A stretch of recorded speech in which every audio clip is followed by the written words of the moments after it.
Des vélos flashés ce matin sur ce carrefour du 9e arrondissement. Monsieur, bonjour, monsieur, vous venez, s'il vous plaît? Oui, c'est là. Merci. La police municipale menait une opération de contrôle de vitesse dans une rue limitée à 20 km/h. 300 milliards pour sauver BNP, Société Générale, Crédit Agricole, Dexia, Natixis et tous ces bandes d'abrutis. Je rappelle qu'un politique, ça sert à rien.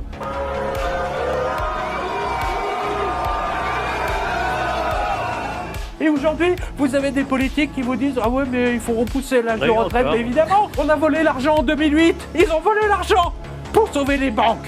Jusqu'à 25 km/h, l'excès de vitesse est toléré pour marge d'erreur, mais ce cycliste était au-dessus. Il écope donc d'une amende de 90 €. Bayrou, là, pourquoi il rêve d'être Premier ministre? Ça va pas durer longtemps parce qu'il a été ministre, maintenant il est Premier ministre. Il va toucher une autre retraite à vie. Avec d'autres privilèges. Ah, tu ne peux pas savoir les privilèges, attention. C'est clair. Comme tu as été Premier ministre, après que tu es plus Premier ministre, tu as droit à une voiture de fonction avec un chauffeur, un garde du corps, un bureau minimum avec un secrétariat. Et t'imagines les sommes que ça fait pour t'emmerder et prendre des décisions stupides. Et tout ça sur le dos de la classe productive.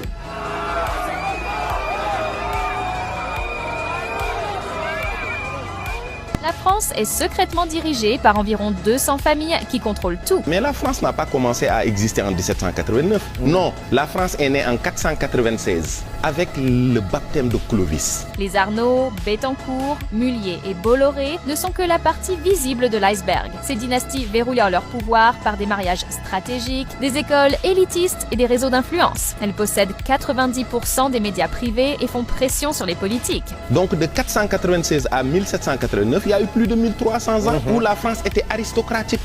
Mais ceux qui ont fait tomber l'aristocratie, vive la République, vive la France. Donc la République et la France, c'est pas la même chose.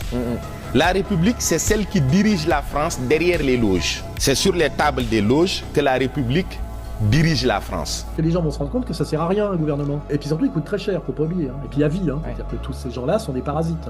Et c'est régner par le divisé, tu vois, le diviser pour régner, vivre au-dessus du chaos, parce que ce chaos, quand tu es à l'Élysée, tu le goinfres.